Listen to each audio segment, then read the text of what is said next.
Assalamualaikum warahmatullahi wabarakatuh. Perkenalkan saya Vanessa Destiza, mahasiswi Prodi Aplikasi Sipil Publik, Fakultas Ekonomi dan Bisnis Universitas Negeri Jakarta. Pada kesempatan kali ini, saya ingin mempresentasikan hasil penelitian saya yang berjudul Analisis Pengendalian Internal atas Pengelolaan Kas berdasarkan kerangka KOSO pada Yayasan Organisasi Nusantara.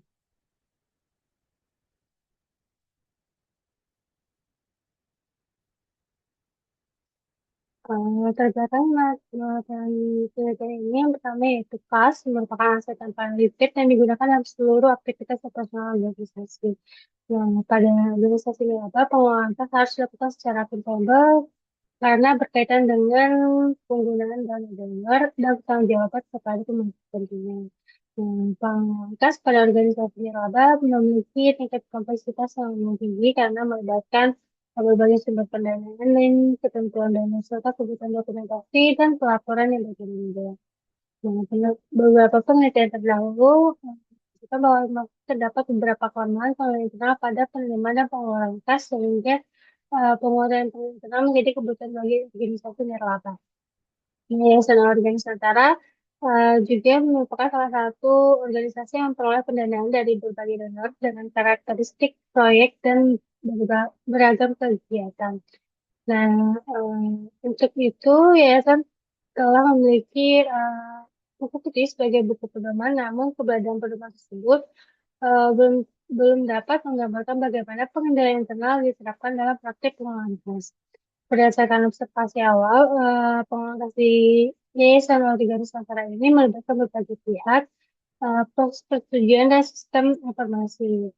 Maka dari itu, penerapan pengelolaan internal atas penerimaan dan pengatasnya akan dianalisis berdasarkan kerangka KOSO 2013.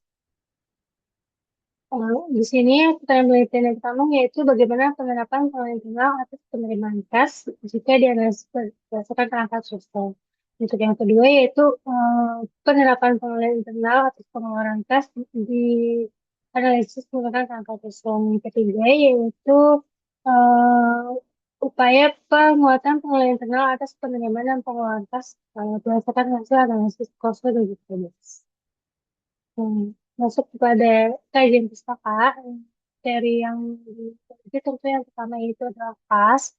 Nah, di mana pada kas donor itu tentu ya, kas pada organisasi penelaba itu dapat diterima dari berbagai macam sumber, bisa hibah atau grant dari internasional, kemudian juga ada dari domestik atau pemerintah, ada juga dari sumbangan perseorangan dan pendapatan lain-lain. Kemudian kas itu akan disimpan dan dikelola dan digunakan untuk pengeluaran kas seperti pengeluaran operasional rutin, pengeluaran sumber daya manusia, pengeluaran untuk program atau kegiatan organisasi serta eh, pembayaran lainnya. Kemudian dari kegiatan penggunaan uang tersebut, maka akan dilakukan pencatatan dan pelaporan sampai pertanggungjawaban.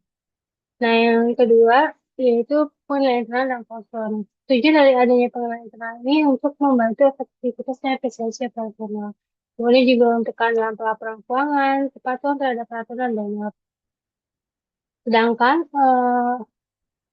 kerangka yang digunakan dalam pengelolaan internal ini merupakan kerangka KOSO 2013 yang terdiri dari 5 kerangka. Yang pertama itu ada control environment, kemudian ada risk assessment, kemudian ada control activities, dan juga ada information and communication, dan yang terakhir itu monitoring activities. Nah, instrumen penilaian internal ini uh, akan menganalisis penerimaan dan pengeluaran kas pada yayasan organisasi Nusantara.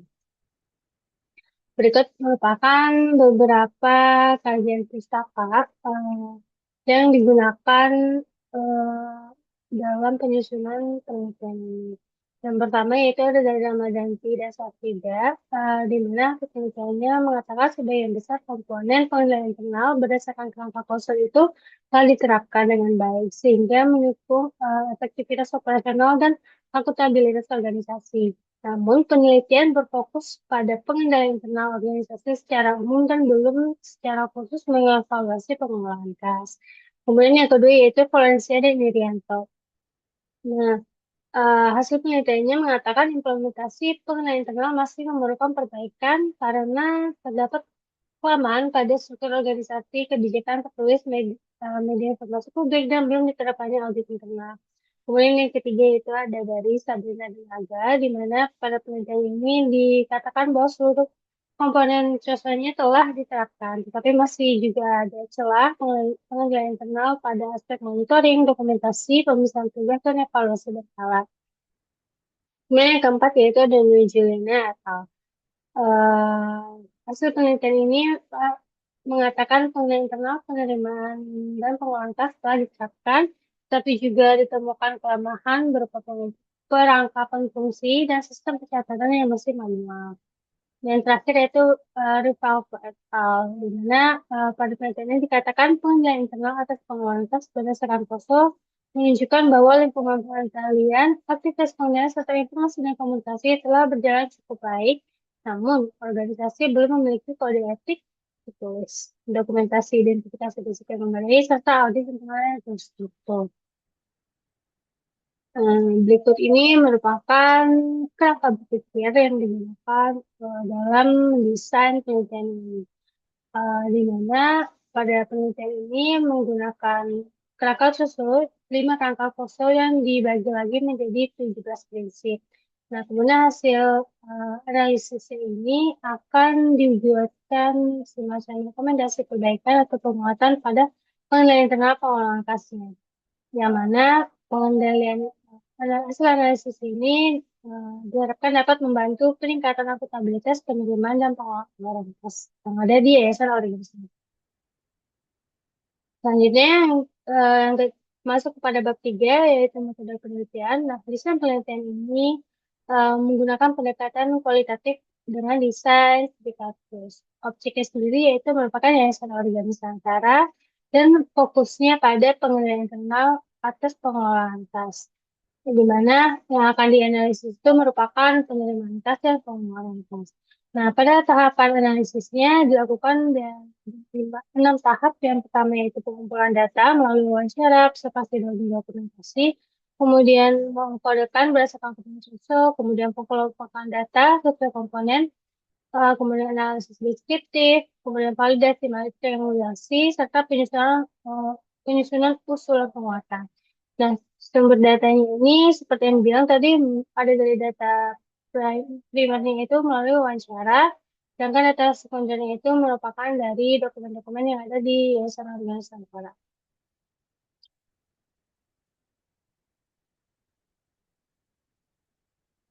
Nah, kemudian teknik pelaksanaan datanya ini jaga melalui 4 aspek, yaitu credibility melalui simulasi, membership, transparency, melalui deskripsi konteks dan confirmability. Kemudian teknik analisisnya ini yang pertama itu kita mau reduksi data, di mana membaca atau mengolah data. Kemudian akan dikeluarkan berdasarkan prinsip sosial. Yang kedua itu penyediaan datanya itu dalam bentuk narasi deskriptif dan matriks penilaian per prinsip sosial yang dibuatkan dalam bentuk tabel. Dan yang terakhir itu penerimaan kesimpulan dan verifikasi. Selanjutnya itu bab 4, hasil dan pembahasan. Nah, di sini ada yang pertama itu deskripsi mengenai data penelitiannya, di mana data penelitian ini merupakan Yayasan Aurelia Nusantara yang bergerak di bidang konservasi sumber daya alam dan tata kelola lingkungan hidup dan mengelola pendanaan dari berbagai donor domestik maupun internasional dengan berbagai macam penggunaan kas untuk mendukung kegiatan. Nah, informannya itu ada 4, ada deputi kelembagaan, kemudian staf biro keuangan yang khusus lembaga, kemudian staf biro keuangan yang juga yang khusus proyek, kemudian ada staf biro organisasi. Nah, sumber datanya ini diperoleh melalui wawancara, seni terstruktur, kemudian juga ada presentasi dan studi dokumentasi. Nah, kemudian juga ditampilkan di sini struktur dari Yayasan Aurelia Nusantara itu sendiri. Kemudian masuk kepada hasil reduksi data. Seperti yang dibilang, data itu akan kelompokan berdasarkan komponen sosialnya. Di sini pada lingkungan pengendalian, eh, pada penerimaan kas sendiri sudah ada pedoman yaitu buku putih. Nah, pengawasannya dilakukan oleh Deputi Pelembagaan dan Biro Keuangan, serta terdapat pemisahan fungsi pemeriksaan, pencatatan, dan penyampaian informasi, eh, dan staf di sana itu memperoleh pembekalan dan pelatihan. Penerimaan kas dipantau melalui review dan pertanggungjawaban. Sedangkan untuk pengeluaran kasnya eh, hampir sama, yaitu bukti putih menjadi pedoman pengeluaran kas. Nah, pengawasannya juga dilakukan oleh Deputi Kelembagaan dan akunting. Juga terdapat pemisahan tugas antara yang mengajukan verifikasi approval, pembayaran, dan pencatatan. Staf juga memperoleh pembekalan dan pelatihan, serta pengelolaan kas itu juga dipertanggungjawabkan melalui kejiwaan dan review dokumen. Untuk komponen yang kedua yaitu penilaian risiko. Di penilaian kasnya itu mengacu pada ketentuan donor. Ya, di sini terdapat risiko seperti risiko dan salah transfer, namun telah terkendali. Nah, pencegahannya itu dilakukan melalui review dan approval, serta perubahan responnya nih, perubahan direspon melalui penyesuaian prosedur. Kemudian untuk pengeluaran kasnya, pengeluaran kas itu mengacu pada anggaran dan ketentuan donor. Risiko personal dikenali namun belum terdokumentasi formal. Kemudian pencegahannya juga dilakukan melalui verifikasi dan beberapa tahap approval, serta perubahannya juga direspon melalui penyesuaian prosedur. Untuk komponen aktivitas pengendalian, verifikasi dan pencatatan dilakukan secara berjenjang. Kemudian juga ada sepakat untuk mendukung proses administrasi dan sangu sebagai pembuatan laporan keuangan. Em, Kemudian untuk pengelolaan kasnya itu dilakukan dengan melalui tahap verifikasi, approval, kemudian juga ada CMS, kemudian juga ada sipakan dan sango. Nah, pengelolaan kas ini mengacu juga pada sipakan. Kemudian untuk komponen yang keempat yaitu informasi dan komunikasi. Informasi transaksi diverifikasi dan dapat ditelusuri. Komunikasi dilakukan melalui buku putih saat buku putih ini disosialisasikan saat penerbitan, kemudian juga saat uh, staf itu onboarding dan juga saat rapat. Nah, kemudian pelaporan mengikuti ketentuan dalam. Untuk pengelolaan kasnya, informasi transaksi mendukung pelaporan keuangan. Kemudian juga komunikasi dilakukan melalui buku putih dan koordinasi antar bagian. Tetap pelaporan disampaikan sesuai kontrak dan permintaan dana. Yang terakhir yaitu aktivitas pemantauan, di mana monitoring dilakukan melalui review laporan dan audit eksternal, dan tindak lanjutnya dan temuannya ditindaklanjuti melalui klarifikasi dan perbaikan. Kemudian untuk pengelolaan kasnya, monitoring juga dilakukan melalui review transaksi, kemudian juga ada agenda cash count, juga ada audit eksternal, kemudian pada kelemahannya juga ditindaklanjuti melalui koreksi dan revisi.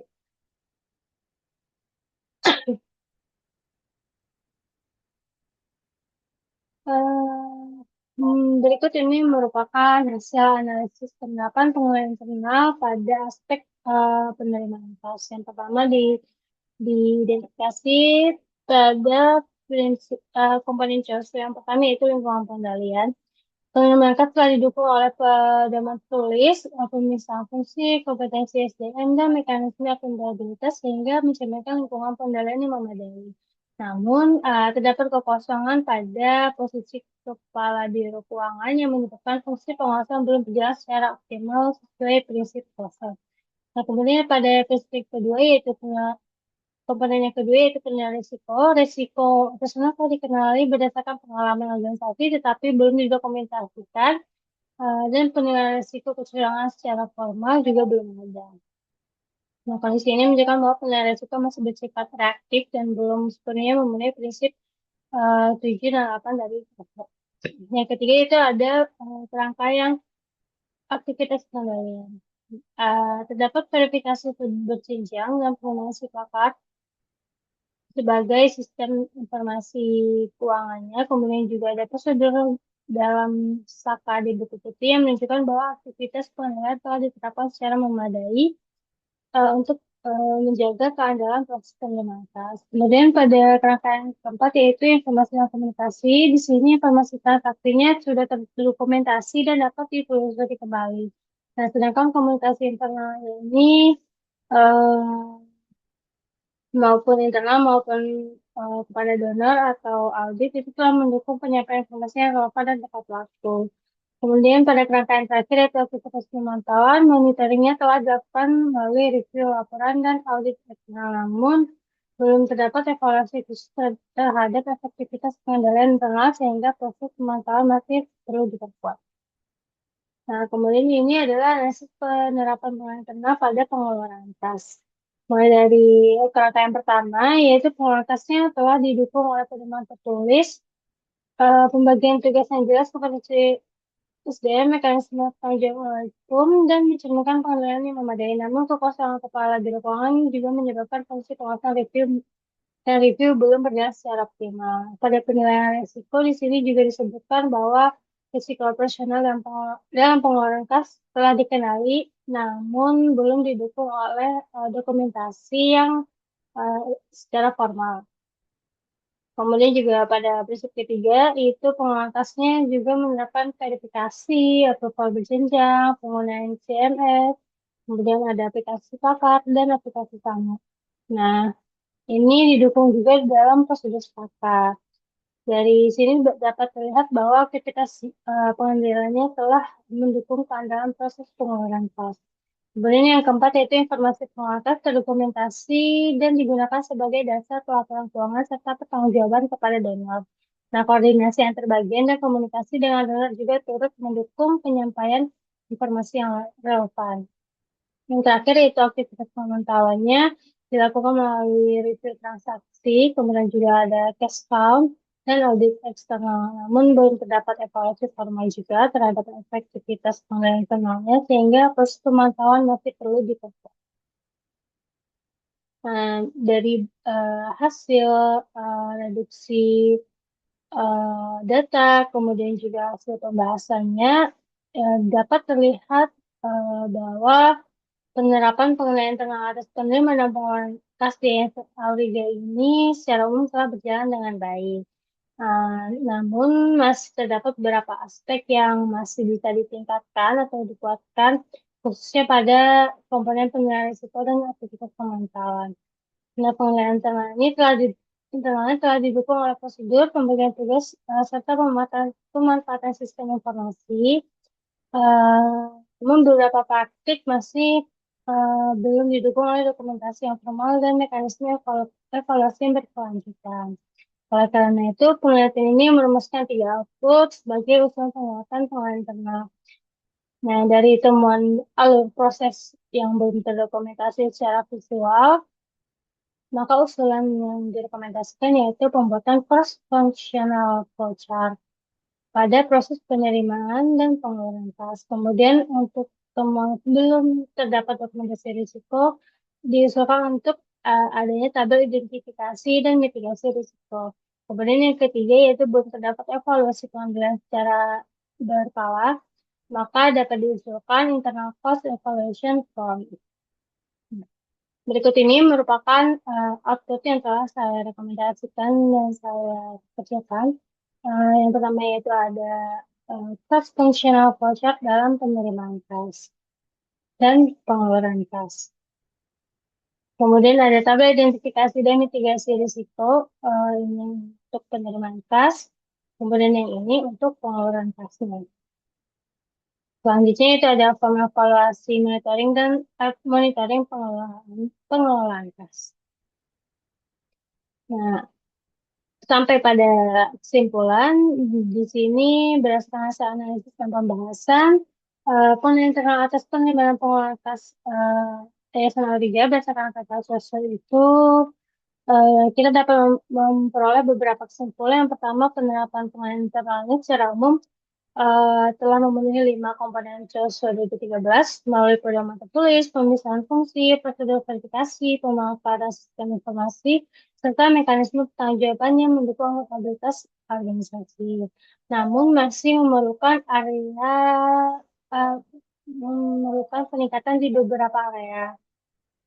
Salah satunya itu pada komponen penilaian risiko dan aktivitas pemantauan yang ditunjukkan belum adanya dokumen mitigasi risiko, identifikasi risiko, fraud yang formal, kemudian juga belum ada evaluasi berkala terhadap efektivitas pengendalian internalnya.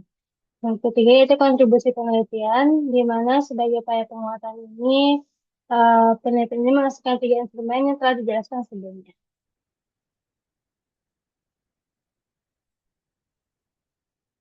Sekian yang dapat saya sampaikan, kurang lebihnya mohon maaf. Semoga penelitian ini dapat bermanfaat untuk kita semua. Terima kasih. Wassalamualaikum warahmatullahi wabarakatuh.